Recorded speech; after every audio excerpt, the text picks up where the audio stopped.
All rise, veuillez vous lever.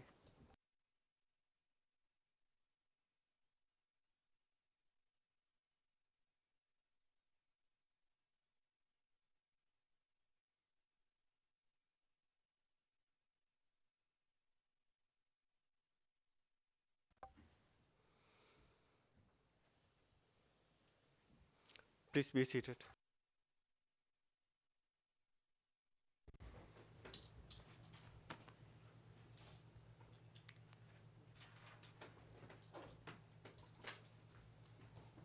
Yes, Mr. Stringer. Le président, allez-y, Monsieur Stringer. Monsieur Stringer, merci, Monsieur le Président.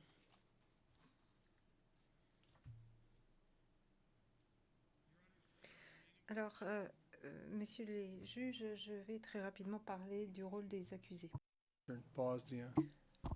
Dans la dernière partie, je vais aborder le rôle de l'accusé dans les opérations de Padrije en Bosnie orientale en 1993, les opérations de 1994 et 1995 en Croatie, en Bosnie occidentale appelée PAOK, l'opération de Turnovo Treskavica en juillet 1995, où des membres des Scorpions ont exécuté un groupe d'hommes et de garçons musulmans de Bosnie, comme le montre la fameuse vidéo des Scorpions qui figure parmi les preuves, et les opérations de Banja Luka liées aux crimes commis par les forces serbes, notamment les Tigres d'Arcan, le SDG, à Sanski Most, en septembre et octobre 1995.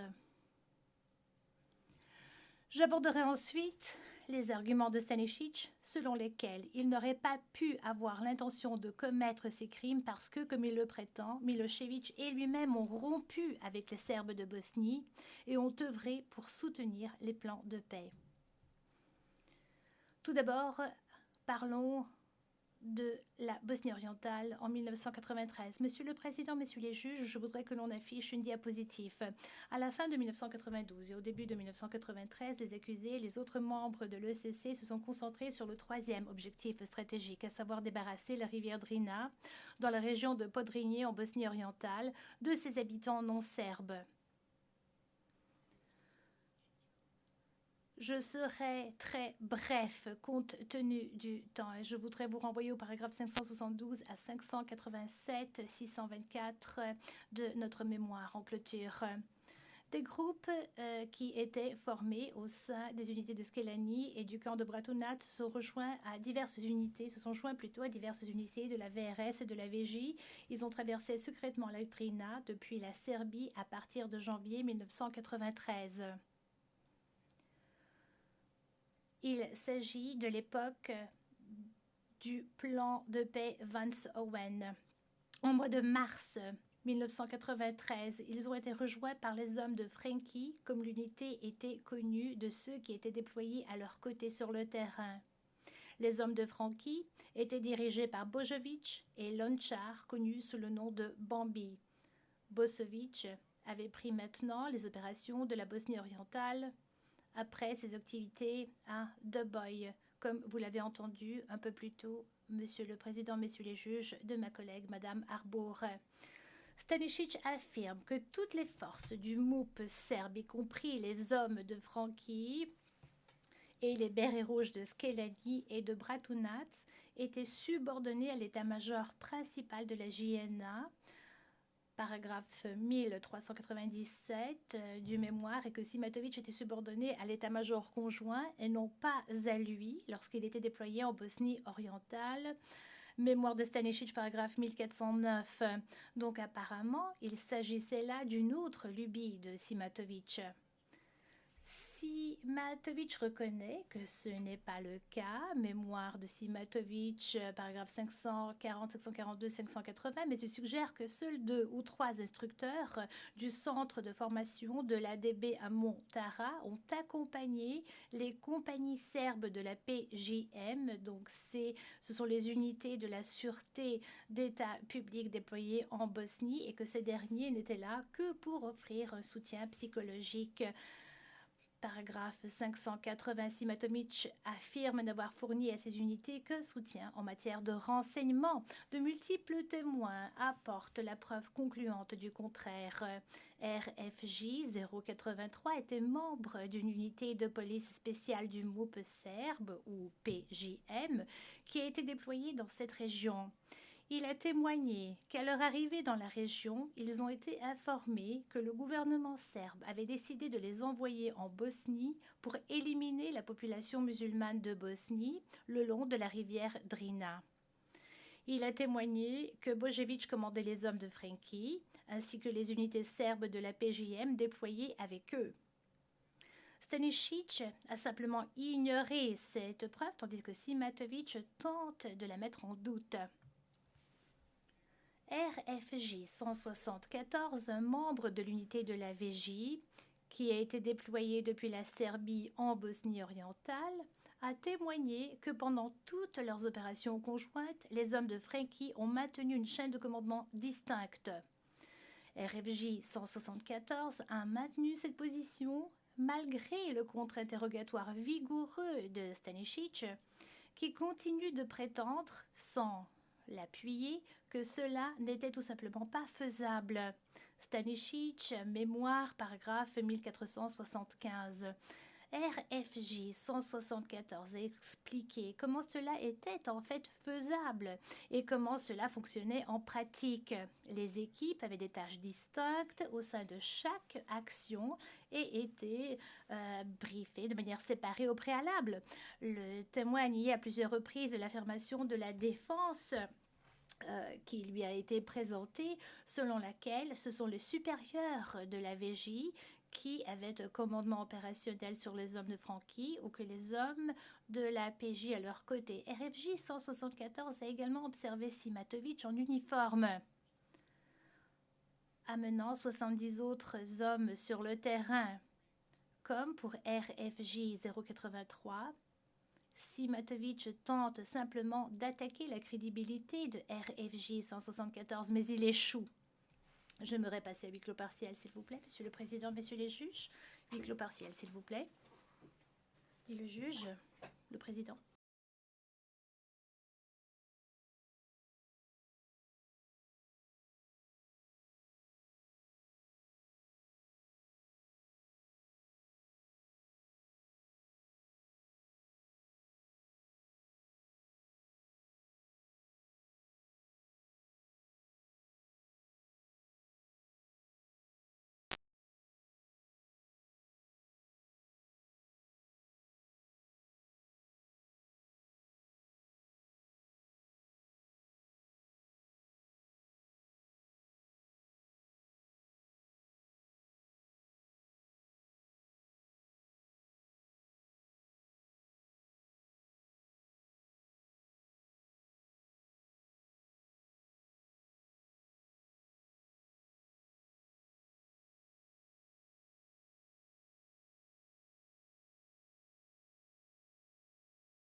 Nous sommes de retour en audience publique.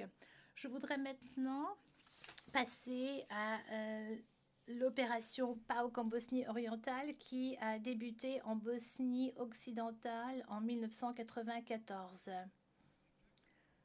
L'objectif de l'opération PAOK était de soutenir Fikret Abdić, un leader politique musulman de Bosnie rebelle qui tentait de créer une entité distincte en Bosnie occidentale, indépendante du gouvernement central de Bosnie-Herzégovine.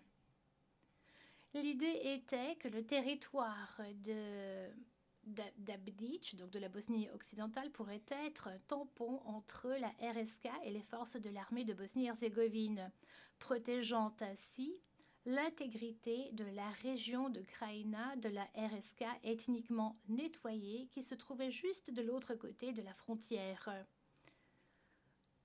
La région de la rivière Una qui constitue le quatrième objectif stratégique. Nous renvoyons la Chambre au paragraphe 625 à 642 du mémoire en clôture concernant l'opération PAOK. Ces accusés ont joué un rôle de premier plan avec le soutien total du président Milošević dans l'opération PAOK. Stanisic prétend que l'opération PAOK était une opération humanitaire.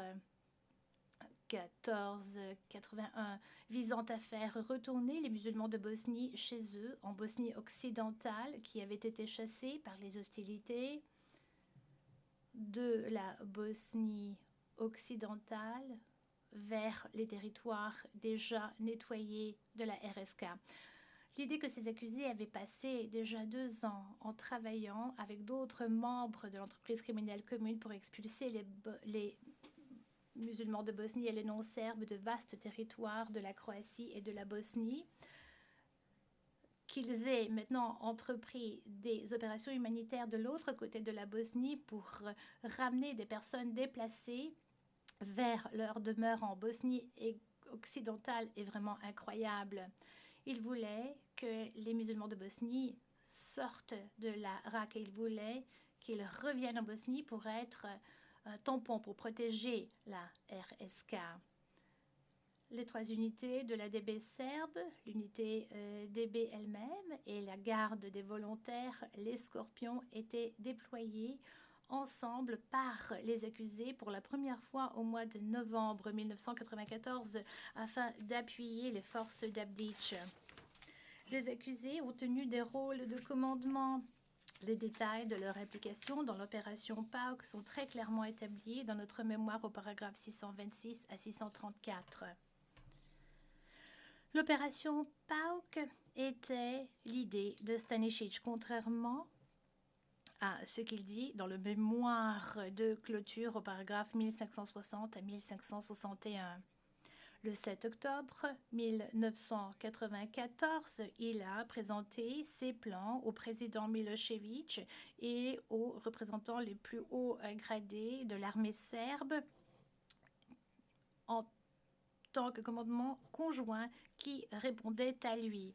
Pourrait-on afficher la diapositive, s'il vous plaît? Voilà, Monsieur le Président, Messieurs les juges, c'est un extrait du carnet de notes de Mladic. Nous pouvons ici voir qu'il mentionne que le 7 octobre 1994, ce qu'il mentionne, il dit que Stanisic a décrit sa vision et sa proposition.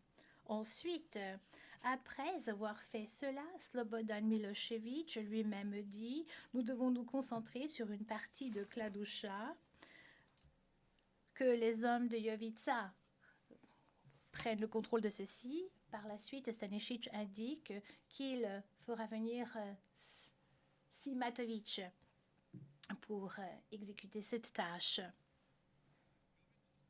Jovica, Stanisic, Franko Simatović et leur commandement PAOK, qui est la SPK, c'est-à-dire l'armée serbe de la RSK, ils décrivent...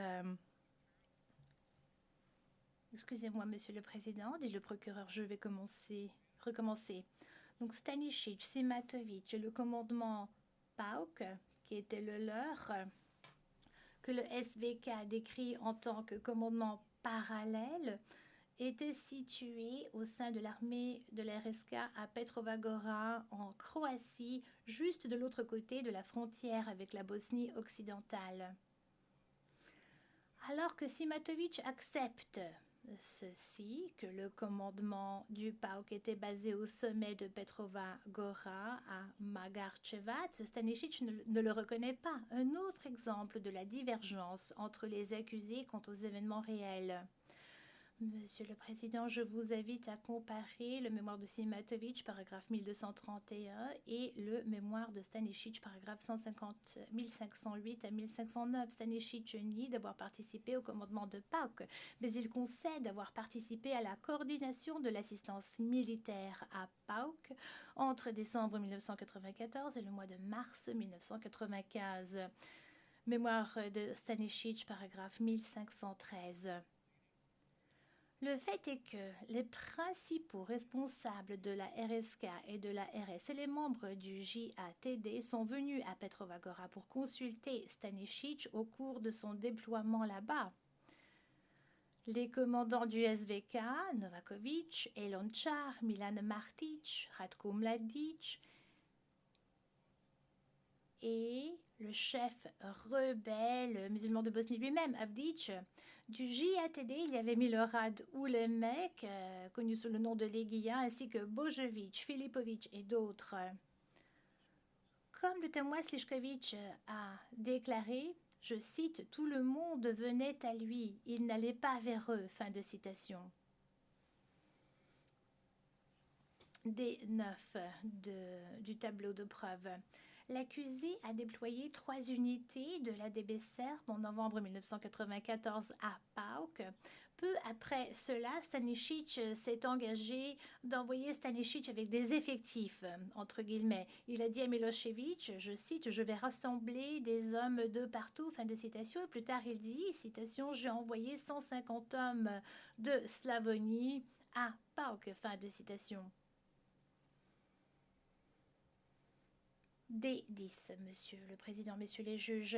Stanisic déclare maintenant qu'il n'avait absolument aucune idée de qui était recruté par Simatovic et que Simatovic était le responsable du recrutement à PAOK.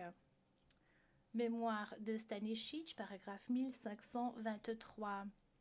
En ce qui concerne plus particulièrement le SDG, Stanisic renvoie à la déposition de témoins confidentiels qui a déclaré que Simatovic avait demandé à Orkan de l'aider à PAOK, mais n'a jamais mentionné qu'Arkan était en contact avec Stanisic lui-même.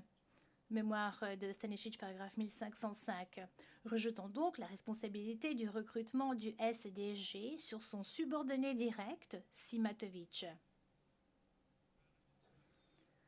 Ainsi, Stanisic admet la responsabilité de Simatovic et de la DB serbe dans le recrutement de ce groupe paramilitaire à PAOK, mais demande à la Chambre de l'absoudre, lui, le chef involontaire. À PAOK, la DB serbe a agi comme une banque pour Arkan, comme l'admet Stanisic.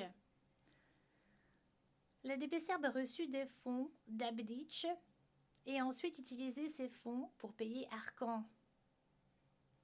Ces paiements faits à Arkan étaient dûment signalés sur des listes de paiement de l'ADB. Par l'aveu de Stanisic, disant qu'il utilisait l'ADB serbe pour faire passer l'argent d'Abdic à Arkan, a été corroboré par Mladic dans sa déclaration.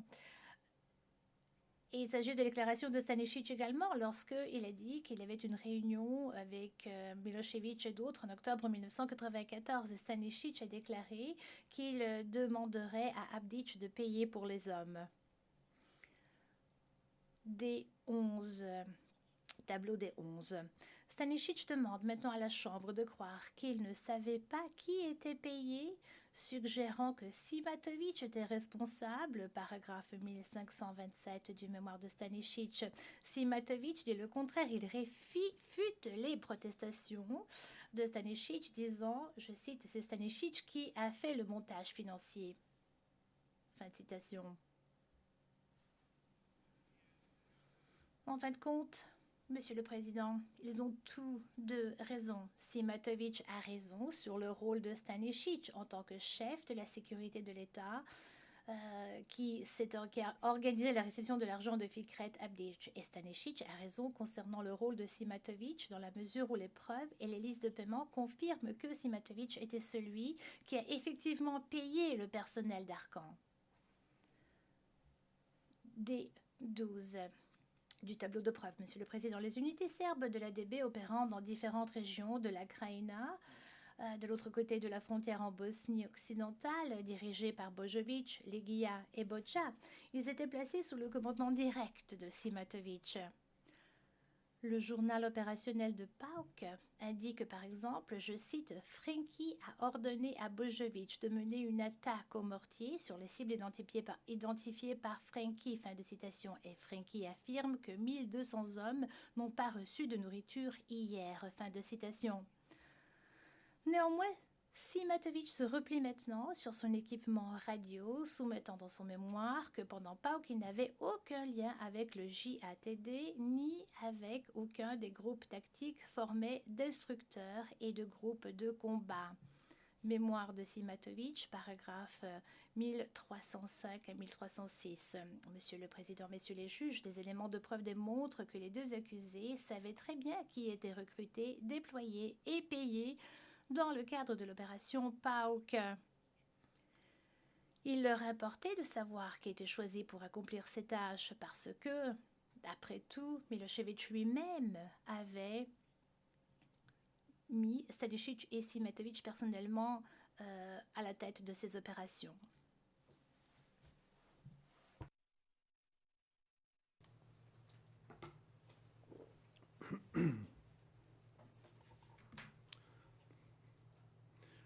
Now, Your Honors, to the Maintenant, j'aimerais passer à l'exécution des hommes et des garçons musulmans de Bosnie par les membres des Scorpions en juillet 1995. Sur cette diapositive, Monsieur le Président, Messieurs les juges, vous allez voir des images des victimes de ce crime et comme je l'ai mentionné un peu plus tôt, la vidéo qui avait été prise par les Scorpions eux-mêmes au cours des événements et cette vidéo figure parmi les éléments de preuve.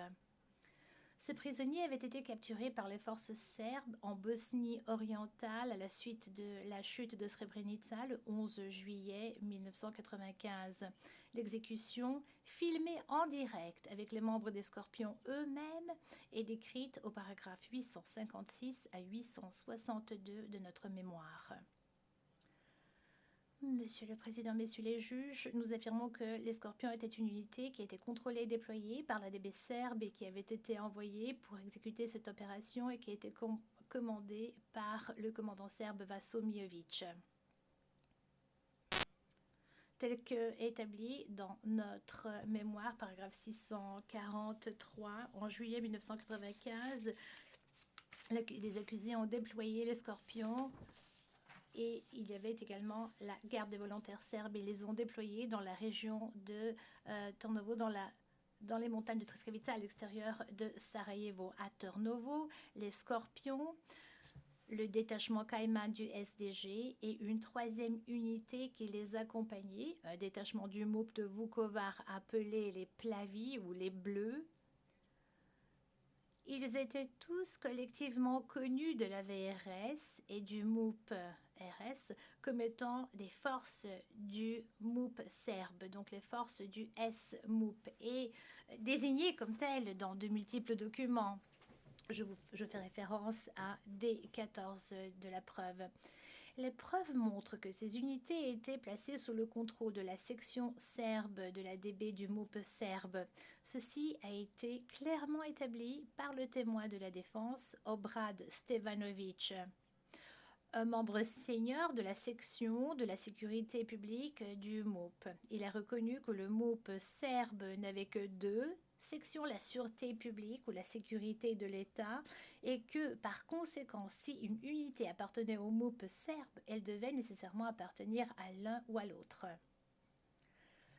Stevanovic nie catégoriquement que la sécurité publique du MUP serbe ait-tu quoi que ce soit à voir avec les opérations menées à Turnovo en 1995. Lorsqu'on lui a montré des documents désignant les trois unités, comme les forces du MOUP, il a reconnu que le détachement de Cayman, donc les Plavis et les Scorpions, n'avait absolument aucun lien avec la section de la sûreté publique du MOUP serbe. La Chambre devrait examiner attentivement le témoignage de Stevanović, car il est mal interprété par Stanisic et Simatovic dans leur mémoire en clôture, où ils s'appuient tous les deux sur Stevanović pour affirmer que les unités n'avaient rien à voir avec la sécurité publique ou avec la sécurité de l'État. Mémoire de Stanisic, paragraphe 1581, Simatovic, paragraphe 1404. Ce n'est pas le témoignage toutefois de Stevanović et il est miné par le poids de toutes les preuves. Stevanović lui-même a admis qu'il connaissait relativement peu quant aux méthodes et aux modes de travail de la sûreté de l'État et a accepté qu'il était possible que la DB serbe faisait quelque chose dont il n'était pas au courant.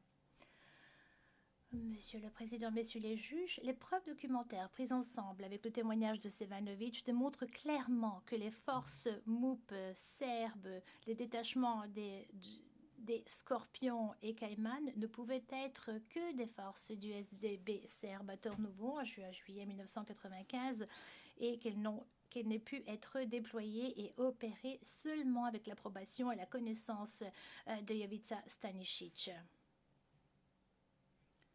Je vais maintenant passer, Monsieur le Président, Messieurs les juges, à une partie qui concerne 1995 et l'opération qui s'est déroulée dans la région de l'Irak, la région de Banja Luka en Bosnie-Herzégovine.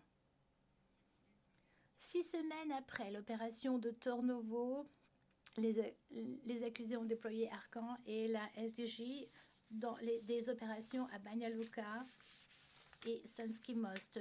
Ils étaient rejoints par les unités de la sûreté publique PJP et c'est là que les SDG d'Arkan ont commis entre autres des meurtres de musulmans de Bosnie détenus dans 2 villages différents, Turnovo et Sasine, dans la municipalité.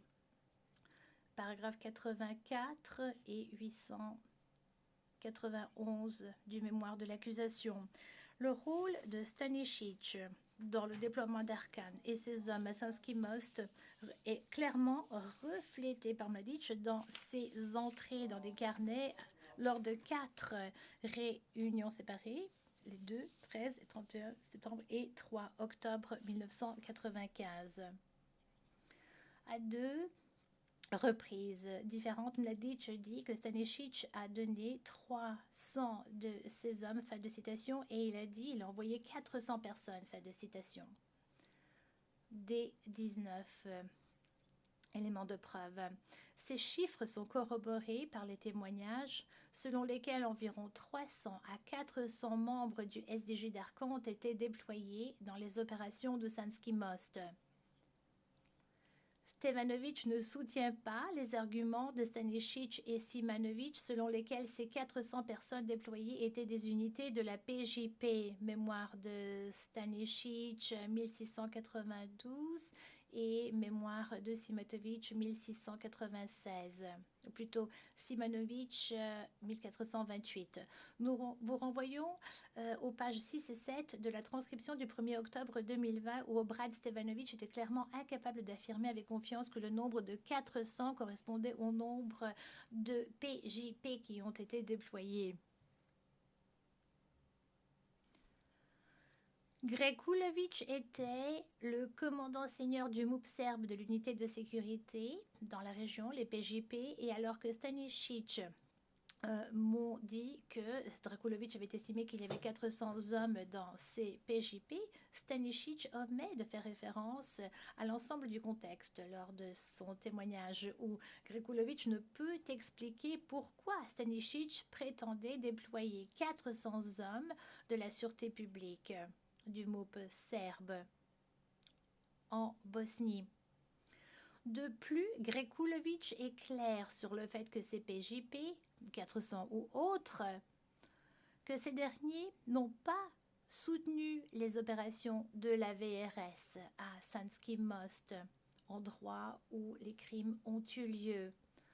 En tout état de cause, il n'est pas raisonnable pour la Chambre d'accepter la conclusion improbable que Stanisic, en étant que chef de la DB, a envoyé des centaines de PJP de la section de la sécurité publique à Sansky Most. S'il a pu faire cela, alors il nous dit essentiellement qu'il avait autorité sur toutes les unités du MOPE serbe, sûreté publique et sécurité d'État qui ont été déployées en Bosnie.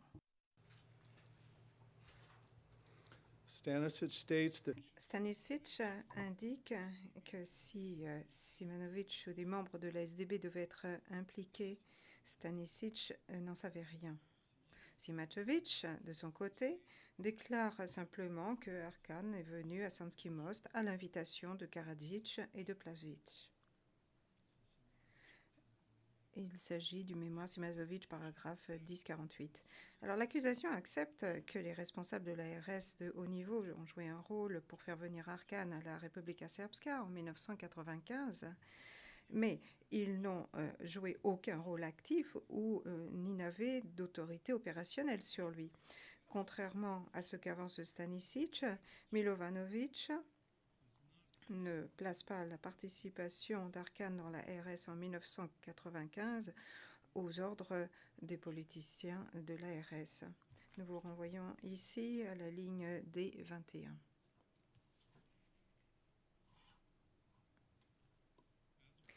Comme pour l'opération PAOK, Stanisic renvoie à Simatovic la responsabilité du paiement des SDG déployés à Sansky Most, cette fois-là par le biais de la secrétaire Simatovic dont le nom était Sladana. Il accepte les témoignages selon lesquels les hommes d'Arkan, je cite, apportaient l'argent de bâtiments de la sûreté d'État de Slavana pour payer les SDG lors des opérations d'ARK. Je cite le mémoire Stanisic, paragraphe 1707. Stanisic prétend que les listes de per diem doivent être fausses parce que les IA y figurent comme ayant été payés pendant cette période, bien que des témoins aient dit que les Guillets n'aient pas participé aux opérations de Banja Luka. Mémoire Stanisic, paragraphe 1710. Néanmoins, ce que Stanisic semble oublier, c'est que les GIA étaient bien occupés avec d'autres activités de la DB ailleurs en septembre 1995, en l'occurrence dans la SBSO. Je renvoie à la ligne D22. Le subordonné immédiat de Simatovic, le chef adjoint de la seconde administration, Dragan Filipovic, a été envoyé par l'accusé pour coordonner les actions des 3 unités de la SDB dans la région Arc avec l'unité vétéran Radia Bocevic. Grekulovic, le commandant PJP sur le terrain, le plus élevé sur le terrain, convient que Filipovic était présent à Republika Srpska en septembre et octobre 1995 afin de coordonner les activités des forces des SMOP dans la zone et qu'un superviseur de la DB serbe avait été nommé afin de l'accompagner, lui, Grekulovic, à tout instant. Je vous renvoie à la ligne D23. Alors que Simatovic prétend que Filipovic n'était que dans la région Arc que pour faire du renseignement en vertu de son poste au sein de la DB serbe, mémoire Simatovic, paragraphe 1430 et 31, Stanisic diverge entièrement de ce qu'affirme Simatovic, semblant indiquer que dans la région Arc, Simatovic agissait en fait au nom du SMOP et uniquement pour la sûreté publique, ne faisant que passer des messages à Stevanovic et Bazda à Belgrade.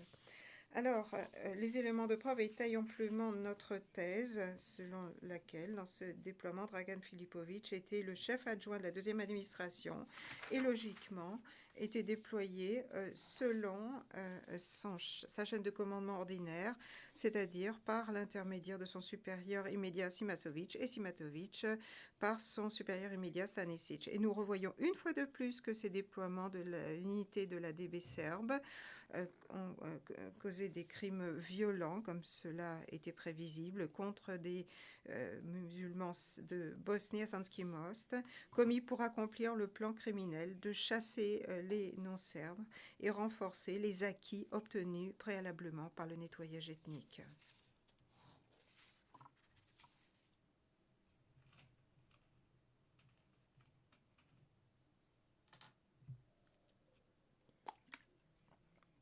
Messieurs les juges, je vais maintenant changer de sujet.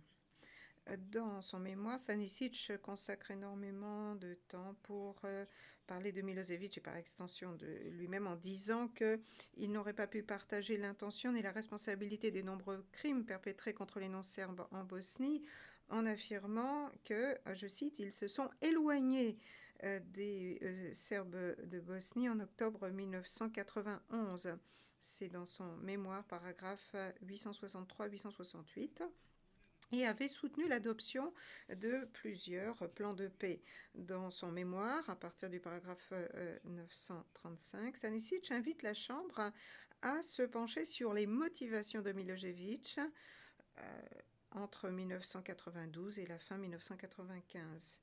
Alors, parlons de Slobodan Milosevic.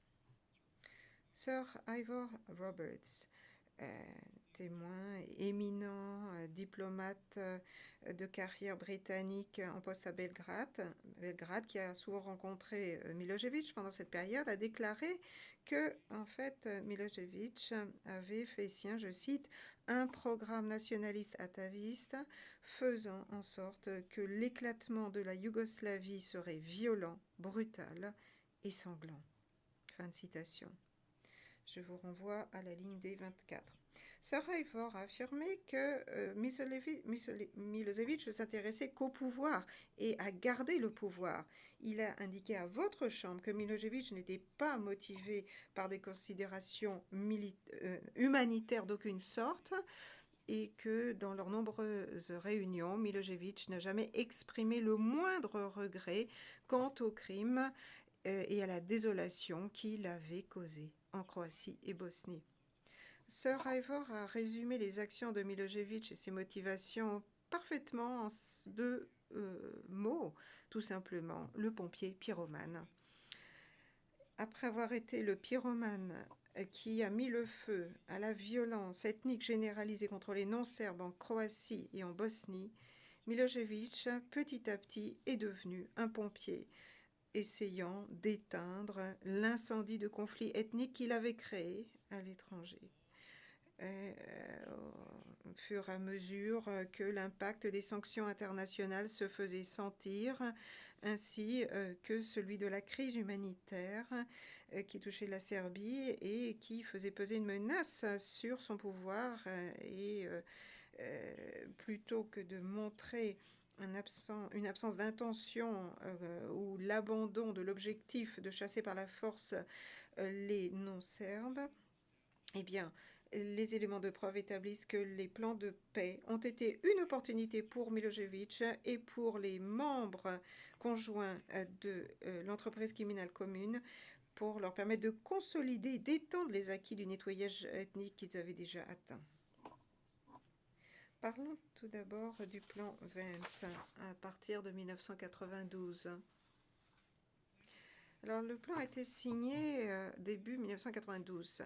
Stanisic affirme que Milosevic, l'architecte d'origine du plan Vance, et Stanisic, en tant qu'émissaire, ayant persuadé les chefs de la RSK de l'accepter, étaient en fait acquis à la cause de la paix.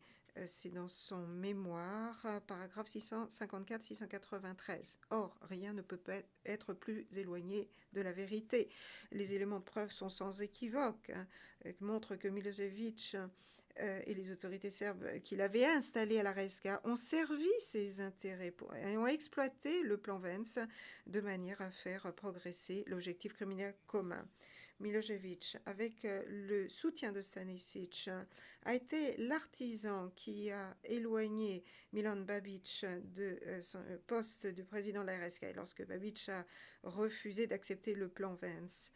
Milošević a installé à sa place un homme qui était réceptif à Milošević et à ses politiques et qui pouvait être instrumentalisé pour servir ses objectifs.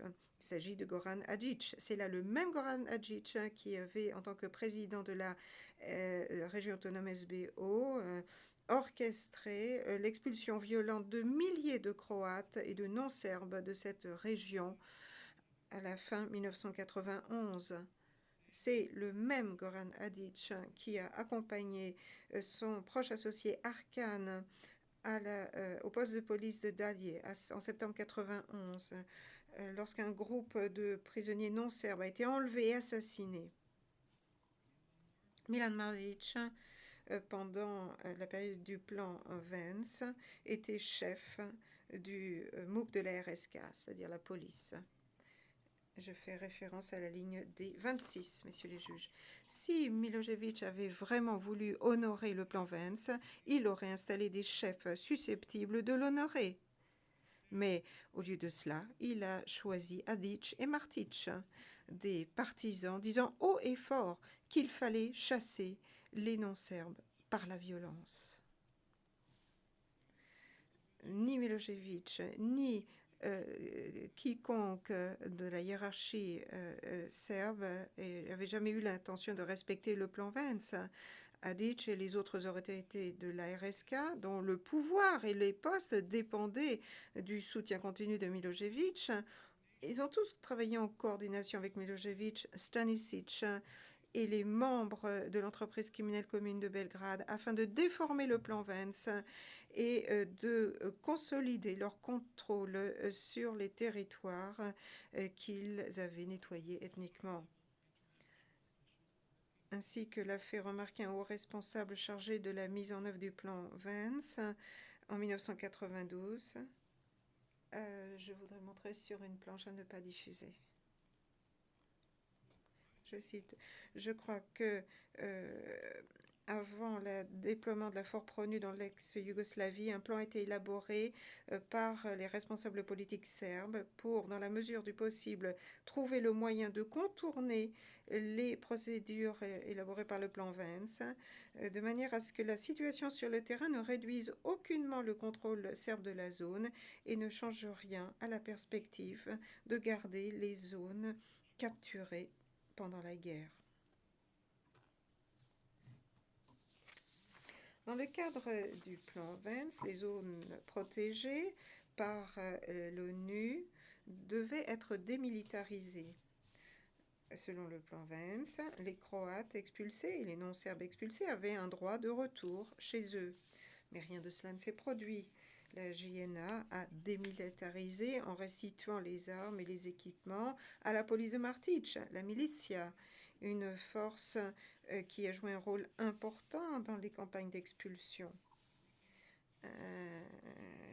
Tout ce qui avait été précédemment en verre-bouteille a été repeint en bleu aux couleurs de la police. Même Arkan a commencé à porter un uniforme bleu de la police.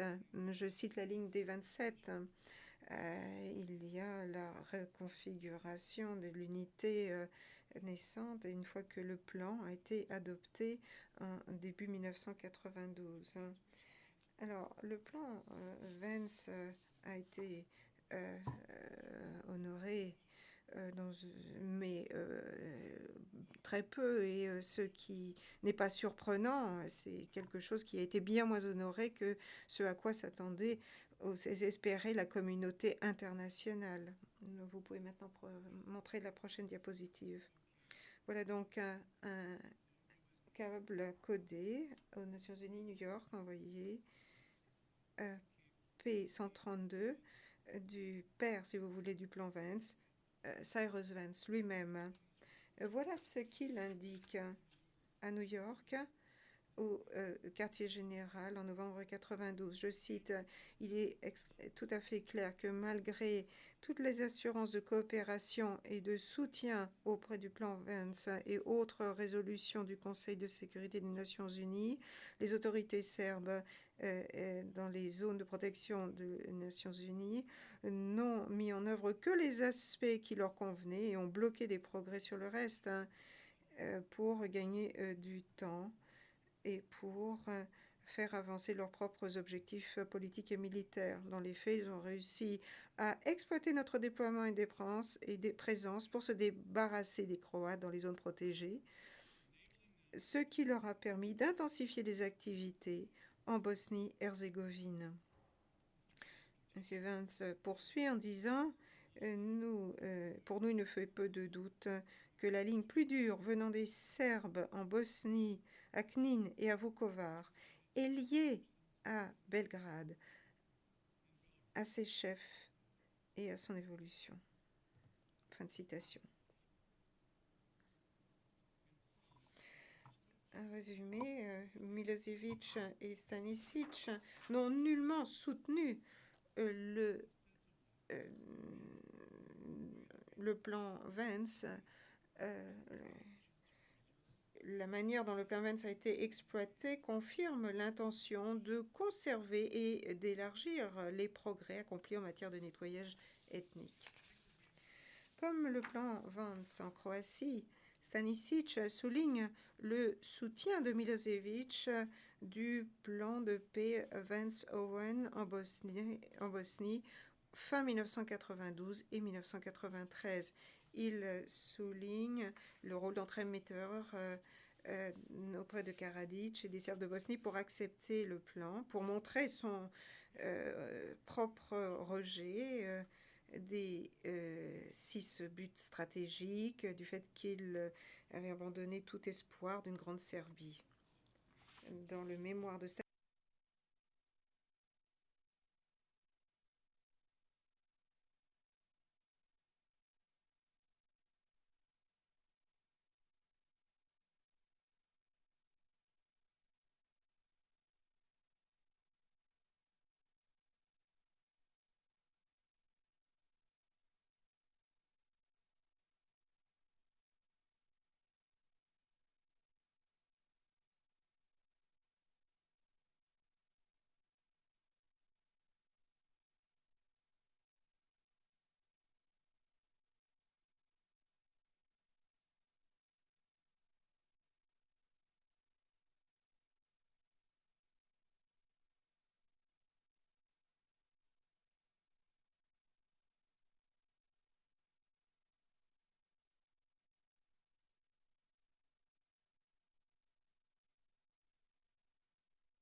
déjà, nous l'avons gagné.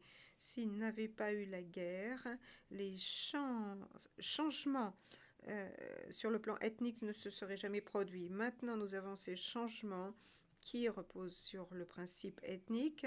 Je me moque que nous ayons 1 ou 3 républiques. Elles sont ensemble et il est certain qu'elles resteront ensemble ultérieurement. Au Conseil d'harmonisation suivant, le ministre des Affaires étrangères de Milosevic, Jovanovic, a décrit comment il pouvait faire avancer ce qu'il appelle, je cite, l'homogénéisation ethnique. Ces mots, pas les miens. Homogénéisation ethnique, même une fois signé le plan Vance-Owen par, je cite, des migrations et des échanges de population. Fin de citation. 4 mois plus tard, le 5 mai, 5 et 6 mai, Milosevic s'adresse à l'Assemblée de la RS en déclarant avec force « Je vais vous dire non, nous n'abandonnerons pas notre but ». Cela vous renvoie à la ligne D28. Donc, Comme le plan Vance en Croatie, le soutien de Milosevic du plan Vance-Owen ne signifiait pas pour autant que lui ou d'autres avaient abandonné l'objectif en grande partie atteint à ce moment-là par les efforts de guerre auxquels Milosevic avait fait référence lors de la réunion du Conseil d'harmonisation, de s'être séparé des musulmans de Bosnie, des Croates de Bosnie et des autres qui étaient en leur milieu. Et même si Milosevic sensiblement soutenait le plan Owen début 1993, cela a été accompagné par le déploiement secret de la VJ, de forces serbes du MUP, y compris de l'unité DB de la Serbie, commandée par Simonovic, pour des opérations de nettoyage ethnique conjointe avec la VRS en Bosnie orientale dans cette même période. Le 2 et le 8 juillet 1993, donc 2 mois après le rejet du plan Vance-Owen par les Serbes de Bosnie, Stanisic et Stojicic ont tenu des réunions avec Karadzic, Krasniqic, et au cours desquelles Stanisic a dit avoir apporté un soutien militaire et financier à la VRS. Je vous renvoie à la ligne D29. La Chambre ne peut accorder ni à Milosevic et par extension ni à Stanisic aucun crédit pour avoir exprimé de soutien au plan Vance-Owen. Ensuite, le plan de paix proposé à l'échelle internationale est le plan du groupe de contact du mois d'août 1994. Dans son mémoire au paragraphe 918, Stanisic prétend que Milosevic a exercé, je cite, de véritables pressions sur les Serbes de Bosnie afin qu'ils acceptent le plan de groupe de contact et que lorsqu'ils l'ont rejeté, il a fait des commentaires en public critiquant les Serbes de Bosnie et a imposé un embargo, leur coupant les vivres sur le plan militaire et en refusant l'accès de leur chef à la FRY. Et comme le mémoire Stanisic le dit, paragraphe 922, a coupé effectivement les relations avec l'ARS. Fin de citation. Alors, tout d'abord, messieurs les juges, il faut que les choses soient très claires. Il convient que la Chambre traite les déclarations publiques de Milosevic avec beaucoup de prudence. Plutôt que d'écouter ce qu'il dit, regardons ce qu'il a fait ensemble avec Jovica Stanisic et Franko Simatovic pendant cette période. Tout en niant ostensiblement l'accès à la FRY au chef de la RS, Milosevic continue de voir Ratko Mladic à Belgrade. Le Sir Ivo Roberts convient que Mladic avait été exempté de l'interdiction de voir les responsables de la RS. Et aussi, comme cela figure dans notre mémoire en détail à partir du paragraphe 600, en juin 1994, dans la préparation de la présentation du plan de groupe de contact, Milosevic et Stanisic ont calmement, en contact direct avec Fikret Avdic, le responsable musulman de Bosnie séparatiste en Bosnie occidentale, qui était pour Milosevic et Stanisic un allié extrêmement pratique. Et ceci d'ailleurs a abouti à l'opération PAOK, au cours desquelles Stanisic et Simatovic et d'autres membres d'unités militaires qu'ils contrôlaient ont déployé secrètement en octobre et novembre 1994, loin de la Serbie et très profondément en Bosnie occidentale. Se sont déployés, se reprend l'interprète. Et cela s'est produit après que les Serbes de Bosnie ont rejeté le plan du groupe de contact. Alors, ce n'est pas ce que l'on peut qualifier mettre vraiment la pression sur les chefs serbes de Bosnie ou couper tous les liens avec l'ARS. Ce n'est pas vraiment ce que l'on peut qualifier de motivation, contrairement à ce que disait Milosevic en 1994. Alors, pour bien comprendre ce qui motivait Milosevic, c'est-à-dire sa politique, lors de la période des négociations du groupe de contact au milieu 1994, eh bien, reportons-nous au message du 5 juillet 1994 adressé par le ministre adjoint de l'Intérieur et son chef de sûreté de l'État, Jovica Stanisic, envoyé à ses collègues de MOUP de RSK. Est-ce que l'on peut afficher cette planche? Après exprimer son soutien dans la lutte contre, je cite, l'agression du régime croate néofasciste, fin de citation, Stanisic donne l'encouragement suivant. Nous entrons maintenant dans la phase décisive de la lutte pour arriver au but commun de toutes les terres serbes, plus déterminées et mieux préparées que jamais. Les objectifs communs de toutes les terres serbes. Voilà qui nous amène à 1995, la conclusion du conflit avec l'accord de paix de Dayton en novembre de cette année-là. L'année 95 s'est commencé avec le soutien secret de Milosevic, Stanisic et Simatovic aux Serbes de Bosnie et de Croatie. Stanisic et Simatovic sont allés à Petrovac-Gora au début 95 pour commander l'opération PAOK, soutenant Abdik en Bosnie occidentale. Dans une réunion avec Mladic Milosevic à Belgrade en avril 95, Stanisic note, on peut afficher cela à l'écran, je cite, « Nous avons tout transporté pour Martic ».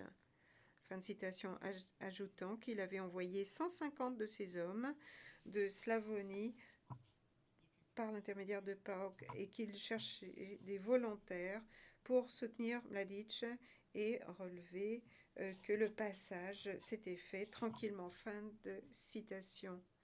Et je renvoie à la ligne D31. En mai 1995, et Stanisic et Simatovic ont rencontré Babic, Karadzic et Krajisnik à Bijeljina, c'est-à-dire en Bosnie.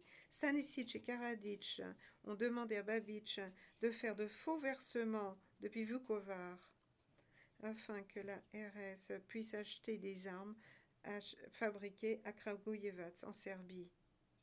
Quel contraste avec Stanisic qui se décrit lui-même comme un artisan de la paix. Je fais référence à son mémoire, paragraphe 166. Jusqu'à mi-95, le cours normal des choses se poursuivait.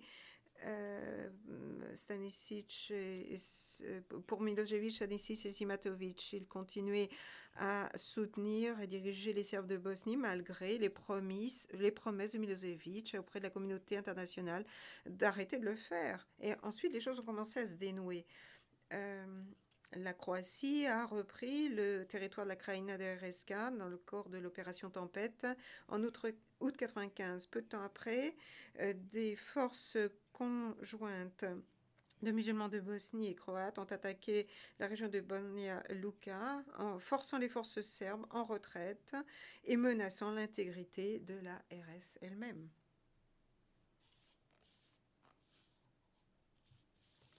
Il ne fait aucun doute, comme le dit Stanisic, que l'opération Tempête et les opérations de Banja Luka ont fait peser une grande menace sur la Republika Srpska et ont causé une crise de réfugiés, une crise humanitaire. Je fais référence aux mémoires Stanisic, paragraphe 1611. 200 000 Serbes ont fui la Krajina après l'opération Tempête vers la Serbie et la région de Banja Luka pour la SBSO en Croatie orientale. L'évidence s'imposait. Il était inévitable que la Croatie reprendrait son territoire par la force, à moins qu'un accord puisse être signé rapidement. La SBSO était aux portes de la Serbie. Donc l'effet combiné de l'effondrement des forces serbes sponsorisées par Milosevic en Croatie et en Bosnie, la menace à l'intégrité territoriale, à la Serbie elle-même, l'afflux massif de réfugiés, le poids toujours très important du régime de sanctions qui pesait sur le peuple de Serbie et de la FRY depuis de nombreuses années, Tout ceci a abouti à la véritable menace, une véritable menace pour Milosevic, la seule qui lui importait d'ailleurs, la menace à son pouvoir. L'incendie de la violence ethnique et les déplacements forcés que Milosevic, le pyromane, avait entraîné depuis des années en Croatie et en Bosnie-Herzégovine était maintenant à sa porte. Alors, il n'est pas surprenant que l'objectif stratégique ait changé dans ces conditions, comme le Statisic le dit au paragraphe 1617 de son mémoire. 10 jours après l'opération Tempête, Milosevic et le Conseil de défense suprême de l'affaire Y se sont mis d'accord sur un nouvel objectif stratégique maintenant pour éviter d'être entraînés dans la guerre. Et donc, dit simplement, l'objectif stratégique de Milosevic, désormais, était de réduire le conflit et de le faire taire le plus rapidement possible. Et c'est précisément ce qu'il a fait.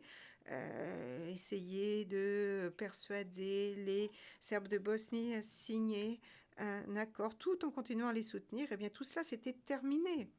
Mais ce n'était pas une motivation d'arriver à la paix qui a véritablement forcé Milosevic à rompre avec les Serbes de Bosnie à la fin 1995. C'est la menace pesant sur son propre pouvoir au moment où le projet de séparation ethnique violente des Serbes des non-Serbes, qu'il avait exporté en Croatie, en Bosnie-Herzégovine, avec l'assistance sans faille de ses accusés ici et d'autres membres de l'entreprise criminelle commune, et bien que tout ça a commencé à s'effriter. Et c'est ça qui l'a forcé à agir.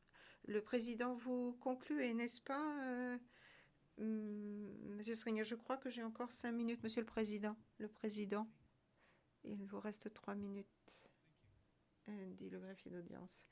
Merci. Bien, donc si vous me permettez, je voudrais dire, je suis vraiment vers la fin, le président, d'accord, Monsieur Stringer, je vous les accorde. Et donc, lorsque arriver à un accord de paix pour sauver sa propre peau est devenu un objectif stratégique, eh bien, Milosevic s'est tourné vers son plus fidèle allié, Jonislav Stanisic. Déjà en juin 1995, il avait envoyé Stanisic à Palais, en Bosnie, pour faire passer le message que Milosevic pourrait le faire tuer si lui, Karadzic, ne libérait pas le personnel des Nations Unies. En novembre 1995, Stanisic, l'homme de la paix, l'artisan de la paix, est allé à Dayton avec Milosevic dans la délégation serbe. Peu importe que 2 mois avant Dayton, c'était Stanisic qui avait déployé Arkan à Sanski Most, où, comme on le sait, il a commis des crimes extrêmement graves. Le rôle de Milosevic et de Stanisic, ayant formé les Serbes de Bosnie à accepter le plan de paix de Dayton, n'avait rien à voir avec la paix, ni le fait de mettre terme à des années de souffrance pour des centaines de milliers de non-serbes en Croatie et en Bosnie. Il s'agissait de contenir les déplacements de violence ethnique et de séparation en Croatie et en Bosnie. Il s'agissait de faire en sorte de garder la paix à la maison après avoir exporté les choses à l'étranger pendant si longtemps. Alors, j'en ai maintenant pratiquement terminé. Comme nous l'avons affirmé dans le cadre de nos conclusions ce matin, comme nous l'avons fait tout au long de ce procès, il s'agit d'une campagne de force et de violence et de crimes et de la persécution sous toutes ses formes, de la pire espèce, pour atteindre l'objectif d'expulsion forcée des populations croates, musulmanes de Bosnie, croates de Bosnie et autres populations non serbes des territoires revendiqués par les Serbes. Nous l'avons affirmé, nous l'avons prouvé. Nous avons affirmé que cette campagne a entraîné l'expulsion et le transfert forcé de milliers de personnes de leurs foyers et communautés. Nous l'avons prouvé également. Nous savons qu'au moins 340 000 victimes ont été chassées, conduites ailleurs, n'importe où, pour que les terres qu'elles laissent derrière elles soient plus ethniquement pures. Nous l'avons prouvé. Nous avons affirmé qu'une campagne de cette taille, de cette nature et de cette durée, comprenant comme elle l'a fait une variété de forces serbes, en Serbie, en Croatie et en Bosnie n'a pu atteindre son objectif que grâce aux contributions d'un ensemble d'individus qui avaient le pouvoir, les moyens et surtout l'intention de le faire. Nous l'avons prouvé. Nous avons affirmé que ces accusés, Jovica Stanisic et Franko Simatovic, agissant en tant que hauts responsables du service de la sûreté de l'État du MUP serbe, ont contribué de manière importante à cette campagne, à ce plan criminel commun, de son début en 1991 à sa conclusion en 1995. Du début à la fin, nous l'avons prouvé. La route a été longue pour arriver là. Ce fut un procès long et complexe, rendu encore plus long par la pandémie. Cette affaire a déjà été jugée une fois auparavant et je suis sûre que mes éminents confrères de la défense feront référence à cela, à la durée combinée de toutes ces procédures et à l'impact de toutes ces années d'incertitude dans l'attente de la conclusion. Et ils auraient raison de le dire. Mais il y a un autre groupe qui a attendu plus longtemps, et je fais bien sûr référence aux centaines de milliers de victimes, celles dont la vie a été changée à jamais en ce jour terrible lorsque les forces serbes sont descendues sur leur village, leur ville, lorsque la destruction, le meurtre, la brutalité, tous dirigés contre elles, ont forcé ceux qui pouvaient fuir à le faire. Ceux qui ont perdu leur maison, leur père, leurs frères, leurs sœurs, leur mère, leurs enfants, leur église, leur mosquée, leur communauté. Ceux qui ont tout perdu ce jour-là. Ce sont eux qui ont attendu le plus longtemps. Et après ces années, il ne s'agit pas seulement de ces victimes. Il y a maintenant une autre génération, celle de leurs enfants, ceux qui sont nés et ont grandi ailleurs, séparés des villes et des communautés de leurs parents et de leurs grands-parents. Des enfants nés dans des pays étrangers et dont les aînés ont été chassés de la Croatie ou de la Bosnie. C'est leur héritage pour les crimes commis par ces accusés et les membres de l'entreprise criminelle commune il y a tant d'années. À leur manière, ils sont aussi des victimes et nous n'avons aucune idée de leur nombre. Il s'agit du dernier tribunal international qui prononcera un jugement sur ces crimes et sur les personnes qui portent la responsabilité de les avoir commis. Comme l'a fait remarquer le juge Hall à la fin de la déposition des derniers témoins, il s'agit d'une affaire historique. Mais il y a encore plus d'histoires à venir. L'histoire dira que cette chambre de première instance, dans son jugement final en l'espèce et sur la base de la totalité des preuves, a conclu que Jovica Stanisic et Franko Simatovic sont pénalement responsables, au-delà de tout doute raisonnable, en tant que membres d'une entreprise criminelle commune pour de vastes crimes commis en Croatie et en Bosnie dont ils sont accusés. Permettez à l'histoire de dire, sur la base de la gravité des crimes commis et des rôles que ces accusés ont joués en les commettant, que Jovica Stanisic et Franko Simatovic méritent la seule peine proportionnelle à leurs crimes imposés par cette chambre de première instance, à savoir la prison à perpétuité. Merci, Monsieur le Président, Messieurs les juges, cela met fin aux conclusions de l'accusation. Merci beaucoup, Monsieur Stringer, dit le Président. Nous allons maintenant lever la séance et nous nous retrouverons demain à 9 heures. Voilà, merci de nous avoir offert ce dénouement à votre mémoire en clôture. Cela va sans dire que la Chambre de première instance est limitée à déterminer si l'accusation a prouvé au-delà de tout doute raisonnable que ces accusés ont commis les crimes allégués dans l'acte d'accusation. Nous allons reprendre nos travaux demain matin.